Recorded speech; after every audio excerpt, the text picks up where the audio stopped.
Fala, nono ano, tudo bem, gente? Olha só, tô passando só para a gente corrigir a nossa revisão para a V1, tá? Então vamos lá. Pessoal, a primeira questão que eu passei para vocês fala assim, ó. Comente sobre os impactos sobre a agricultura africana oriundos da colonização europeia. Pessoal, eu vou direto para a resposta, tá? Inclusive, todas essas questões eu vou direto para a resposta e faço alguns comentários depois, porque a gente já conversou bastante sobre tudo isso em sala, tá? Então vamos lá, até para poder fazer um vídeo mais rápido, mais dinâmico para vocês revisarem esses conteúdos em casa, tá?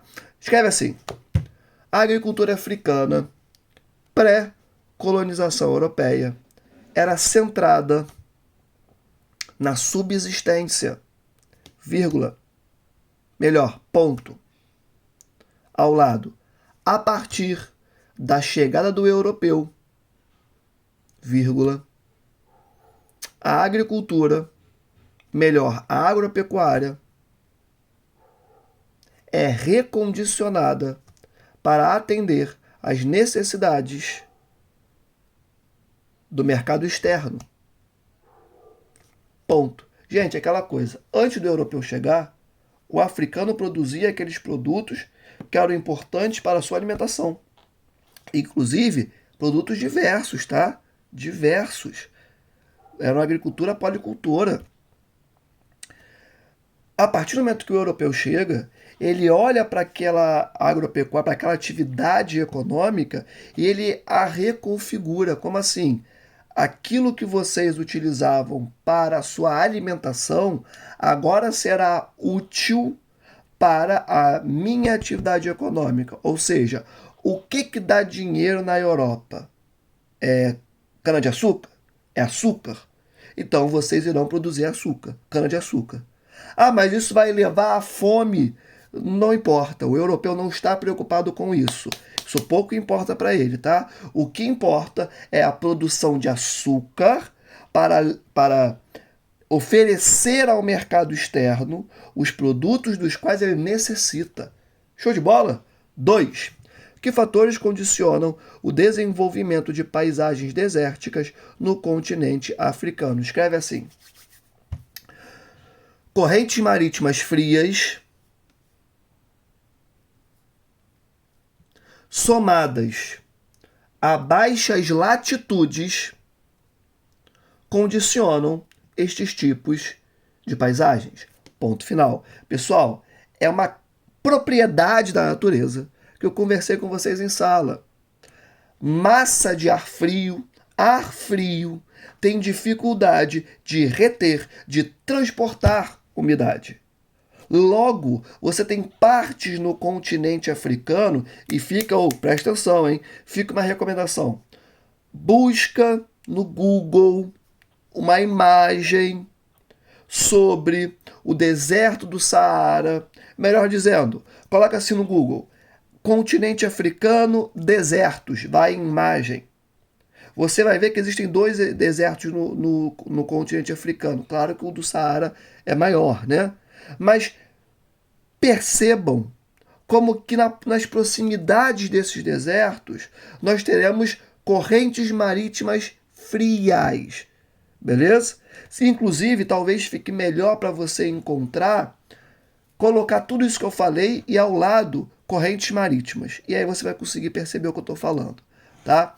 Olha só, em algumas porções do continente africano você vai ter correntes marítimas frias. E essas correntes marítimas frias vão resfriar o ar que está acima delas. E como eu acabei de falar para vocês, há uma propriedade natureza que é a seguinte: ar frio tem dificuldade de reter, de absorver umidade. Logo, é como se fosse criada uma barreira em algumas partes do continente africano que dificultam que a umidade que vem do oceano entre para o continente. Logo, fica muito mais seco.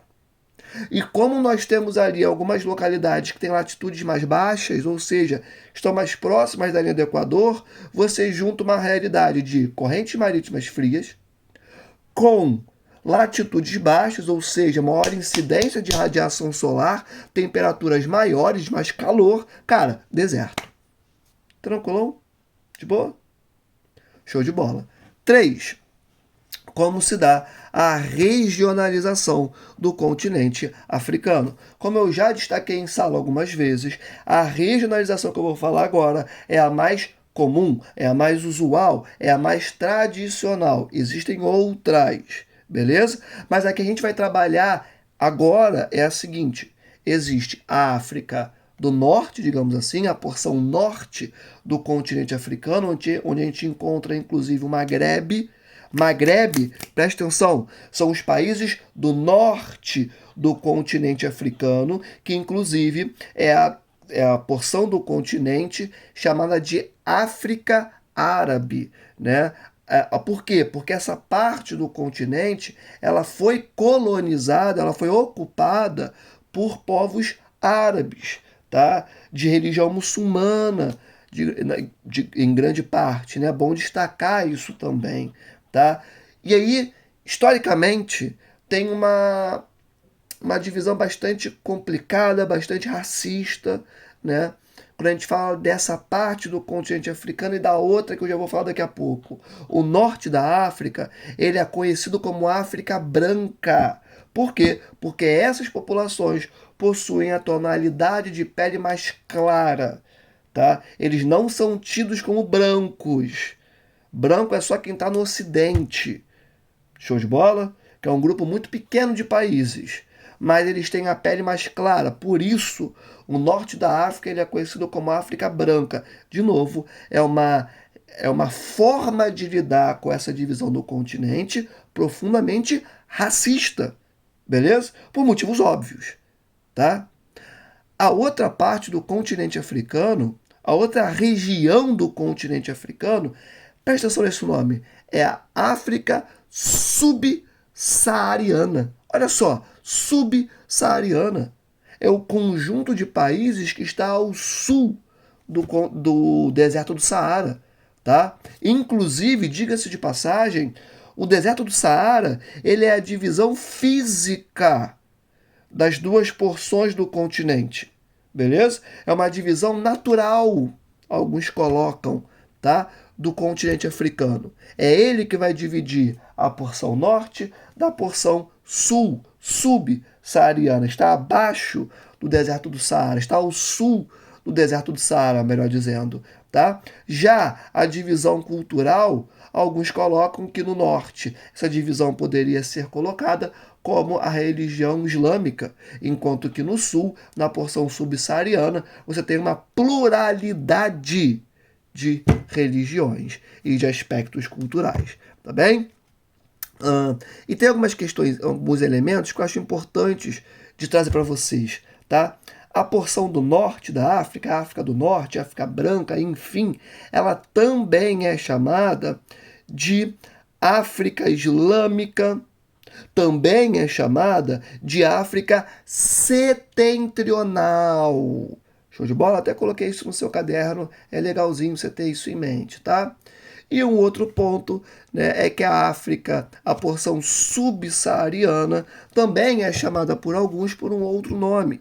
Esse outro nome, presta atenção em mim, é também África Austral, tá? Mas tem um outro nome também, que na verdade é para uma partezinha dentro da África subsaariana, mas que às vezes esse nome aparece, né, que é a África Meridional. Então, de novo, a porção norte da África, também conhecida como África do Norte, pode ser chamada de África Islâmica ou também de África Setentrional, tá? Já a porção ao sul do deserto do Saara, olha o nome, subsaariana. Já a África subsaariana, tá? Que é a região africana ao sul do deserto do Saara, também pode ser chamada tanto de África Austral, como também de África Meridional. Tranquilidade? Não poderia deixar de trazer essas informações para vocês. Tá? Agora eu perdi a minha revisão. Cadê você? Achei. Show de bola. Olha só, foi essa questãozinha 3, né? 4. Presta atenção, não se entrega, olha para mim. Olha só, na questão de número 4 está escrito assim, ó. Comente sobre imperialismo e partilha da África. Cara, falei tanto disso. Eu tô até cansado de tocar tanto nesse ponto. Eu vou partir direto para a resposta e depois eu faço alguns comentários. Escreve assim no seu caderno.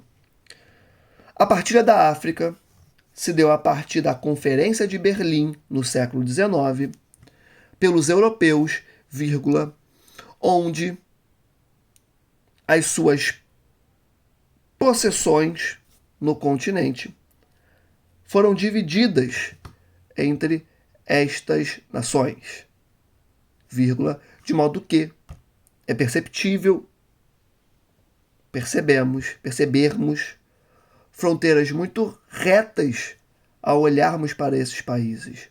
Ponto final. Pessoal, possessões, colônias, mesma coisa, tá? Tô querendo dizer que alguns territórios dentro do continente africano eram posse dos europeus, beleza? Olha só, no século XIX vai rolar a segunda revolução industrial, beleza? Fordismo, coisas que vocês já estudaram em anos anteriores.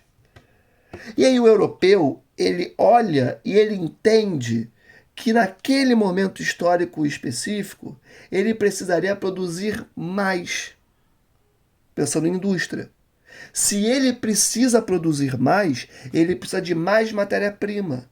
De onde ele ia tirar essa matéria-prima? África e Ásia, principalmente. Então ele se debruça sobre a África, e aí quando eu falo ele, eu estou falando das principais economias europeias do século XIX. Eles se debruçam sobre o mapa da África na Conferência de Berlim, e eles começam a dividir com régua mesmo, tá? As fronteiras são retas porque elas foram feitas com régua. Vão dividindo cada partezinha do continente africano e dizendo: Inglaterra, isso aqui é teu, França, isso aqui é teu, Bélgica, isso aqui é teu. Entenderam? Eles dividiram o continente africano entre eles. Entende? E as fronteiras dos países africanos respeitam essa divisão até hoje. As fronteiras, os limites dos países africanos foram feitos pelos europeus no século XIX. Esse é um dos motivos para pontuarmos que o imperialismo nunca acabou. Tá? Ele só se modificou. Então, e aí quando o europeu ele toma essa postura, ele vai juntar dentro de territórios povos, etnias que não se batiam, que não se gostavam, que tinham problemas entre eles ao longo de milênios, centenas de anos, no mesmo território. É óbvio que isso ia levar a conflitos políticos pelo poder daquela localidade, daquele território, daquele país. Pessoal, quando olhamos para as guerras civis que existem no continente africano em 2023, a origem, a gênese desses conflitos vem lá do século XIX, a Conferência de Berlim. Beleza? Se formos mais a fundo, a gente consegue ver a gênese desse processo lá no século XVI, quando os europeus inventam a escravidão moderna. Beleza? Começam a sequestrar pessoas do continente africano e traficá-las para outras partes do mundo, principalmente para o Brasil. Beleza, gente? Olha só, fechamos a nossa revisão. Tudo, absolutamente tudo, foi falado diversas vezes em sala, beleza? Então, cara, presta atenção aqui. Minha dica de como estudar para sua prova.